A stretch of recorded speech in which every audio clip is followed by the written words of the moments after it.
Segos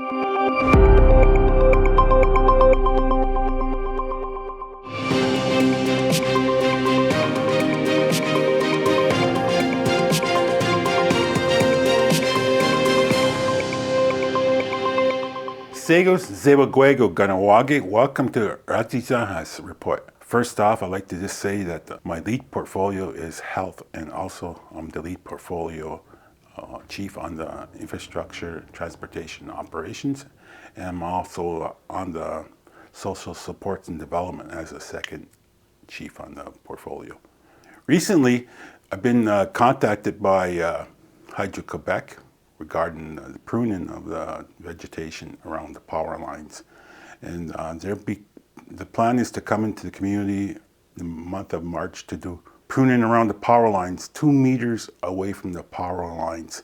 And that's the first phase of the project. They'll be coming down OCR in the new development area, and they'll come in right to the center of Kahnawake to prune near the lines. The second phase will be more extensive, but that'll be coming later this fall, early winter, where they'll have to cut trees along the power lines. Also, to alleviate some of the problems on the 207 with the high volume of traffic in the rush hours, there's plans in place to put 2 flashing lights to try to slow down the traffic at the intersection of the 207 and Peter Foxy Road and Zachary Road.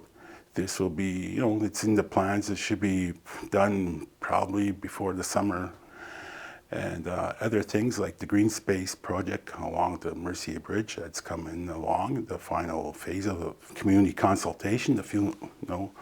Came together with one concept of the design, what it should be like, and that should be coming to the community in the next couple of weeks.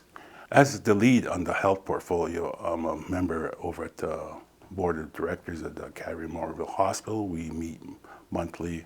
We took board training. Board training is very effective for a new board coming together to see how each board member interacts with different personalities, so we all come to an agreement, we all come together with one mind to make a decisions or whatever. And we are exploring the possibility of getting a dialysis treatments, place in the KMHC. I have a meeting coming up with the 2 pharmacies because community members are calling the office and asking, why is this prescription no longer covered? Why is I'm getting this generic prescription? So we're going to be meeting with the 2 pharmacies to better communicate with the community on what's covered and what's not covered pharmaceuticals. I'm also a member of the Ratsénhaienhs table. Ratsénhaienhs is Kahnawake's One Health and Social Services Agency.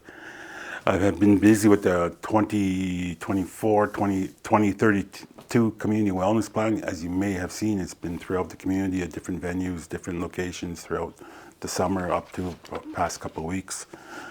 And that's the wellness plan is very important because it goes on to the next subject I want to talk to you about, the long-term reform First Nations and Child Family Services program. That's a program which KSCS receives a majority of their funding for their projects that they do in the community. Last October there was a special chiefs assembly where the chiefs rejected the offer from Canada, but the chiefs rejected the offer. However, Canada refused to go back to the table to negotiate this offer. Recently, the chiefs of Ontario and the Anishinaabe Aski Nation signed a regional partnership agreement with the Government of Canada for the province of Ontario, but that leaves the rest of the Canada out. The funding received for this, it's like for, as I mentioned earlier, KSCS funding community wellness plan initiatives in the Child and Family Services program. I have an upcoming meeting with Indigenous ServiceAs Canada to negotiate our own. So we'll be meeting together with Indigenous ServiceAs Canada to start the process. And I guess that's all I have for today. I hope to see you soon. And if you have any more questions about any programs, what I just mentioned, give me a call to the office. I'm always available, 632-7500. And for now, I'd like to say, Onigi Wahi Kanawage and Skana Goa.